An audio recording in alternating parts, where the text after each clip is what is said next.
Shirley. The article I chose is entitled Adjusting Grades, Let Ethics Be Your Guide, and it's by David L. Martinson.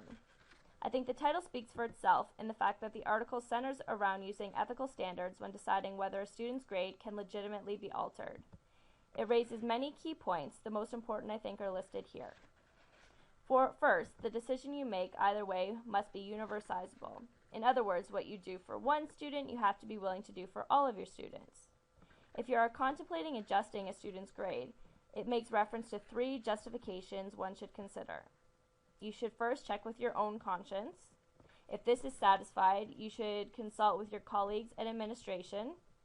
If they're in agreement with you, then finally you should be able to make the decision public without encountering much resistance.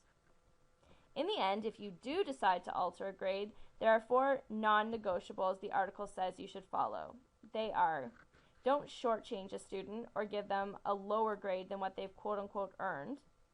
Be transparent and upfront with your expectations right from the beginning with both the student and parent to avoid confrontation in the future. You should avoid altering grades based on the favoritism towards a student. And again, like mentioned before, alter a grade only if the decision can be made public and accepted by a variety of sources, both within a similar opinion to you and opposing opinions to you.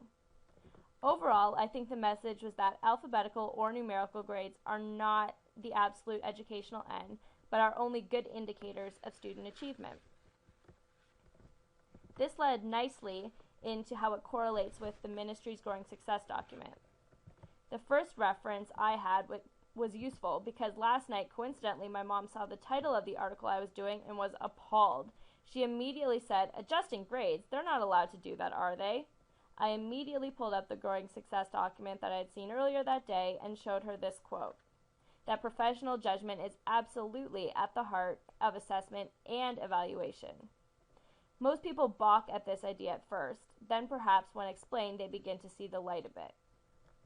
It also makes reference to progress and how you should use the most recent evidence, which I'll mention briefly later.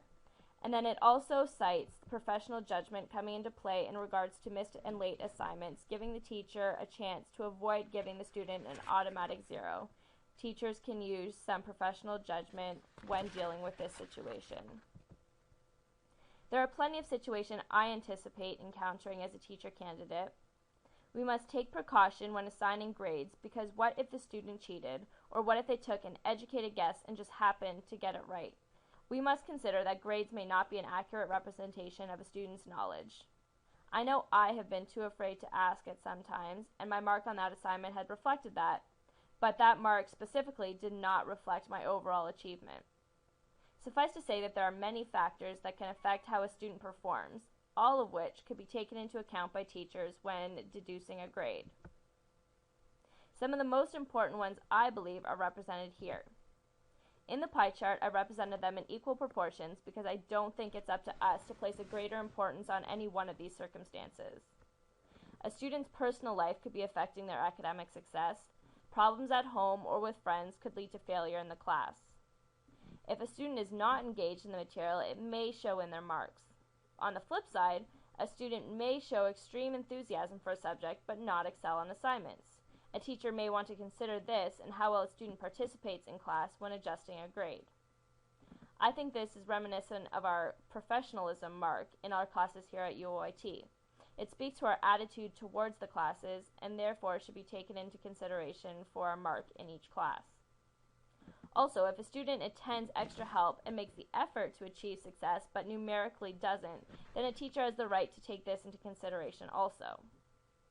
If a student is also showing progress and improving gradually throughout the semester, a teacher may be inclined to adjust a grade here.